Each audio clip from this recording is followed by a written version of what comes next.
లకు టికెట్ కొనాల్సిన పరిస్థితి. ఈనాడు ఆ పరిస్థితి నుంచి విముక్తి కలిగించి రాష్ట్రం నలుమూలల ఎక్కడి నుంచి ఎక్కడికైనా ఆడబిడ్డలు ప్రయాణం చేయదలుచుకుంటే ఆర్టీసీ బస్సులో ఉచితంగా ప్రయాణం చేయొచ్చు. ఆడబిడ్డ ఎక్కడైనా ఆర్టీసీ బస్సుకు చెయ్యి అడ్డం పెడితే ఆడబిడ్డను ఎక్కించుకొని వాళ్ళ ఇంటి దగ్గర దించే బాధ్యత ఈనాడు మన ప్రభుత్వం తీసుకున్నది. అందుకే ఈరోజు రాష్ట్రం నలుమూలల దాదాపుగా 120 కోట్ల మంది ఆడబిడ్డలు ఈ 13 నెలల ఆర్టీసీ బస్సుల్లో ఉచిత ప్రయాణం చేస్తే దాదాపుగా 4,000 కోట్ల రూపాయలు ఆర్టీసీ కార్పొరేషన్కు రాష్ట్ర ప్రభుత్వం చెల్లించడం జరిగింది.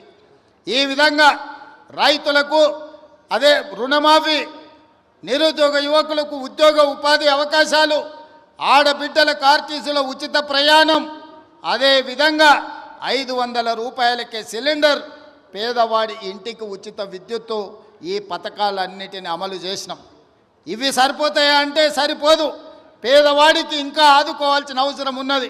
ఆ ఆలోచనతోనే గతంలో రైతు భరోసా 5,000 ఉంటే 10,000 రూపాయలు సంవత్సరానికి ఉంటే ఈసారి ఇంకా ధరలు పెరిగినాయని ఈనాడు రైతు భరోసా పథకం కింద ఎకరాకు 12,000 రూపాయలు సంవత్సరానికి ఇవ్వాలని ఈరోజు ఆ కార్యక్రమాన్ని ప్రారంభించినాం. ప్రతి సంవత్సరం దాదాపుగా 20,000 కోట్ల రూపాయలు ఈనాడు రైతు భరోసా పథకం కింద ప్రతి ఎకరాకు 12,000 రూపాయలు ఇవ్వాలని ఆ పథకాన్ని ఈరోజు తెలంగాణ రాష్ట్రంలో ఉండే దాదాపుగా 70 లక్షల మంది రైతులకు కొడంగల్ శాసనసభ నియోజకవర్గం చంద్రవంచ నుంచి ఈరోజు ఆ కార్యక్రమాన్ని ప్రారంభించుకున్నాం.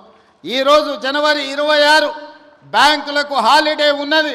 రాత్రి 12 గంటల తర్వాత ప్రతి రైతుకు, రాష్ట్రంలో ఉన్న వ్యవసాయ భూమి ఉన్న ప్రతి రైతుకు రాత్రి 12 గంటల తర్వాత ప్రతి ఎకరాకు 6,000 రూపాయలతోని మీ ఖాతాల్లో మీ నగదు టకీమని పడే విధంగా ఈరోజు కార్యక్రమాన్ని తీసుకున్నాం.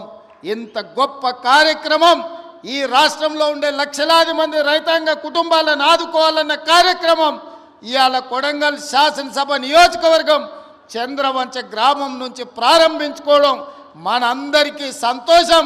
ఈరోజు రాష్ట్రం మొత్తం చంద్రవంచ వైపు చూస్తుంది అంటే రైతుల కళ్ళల్లో ఆనందం మనం ఈ వేదిక మీద నుంచి చూడాల్సిన అవసరం ఉన్నది. అదే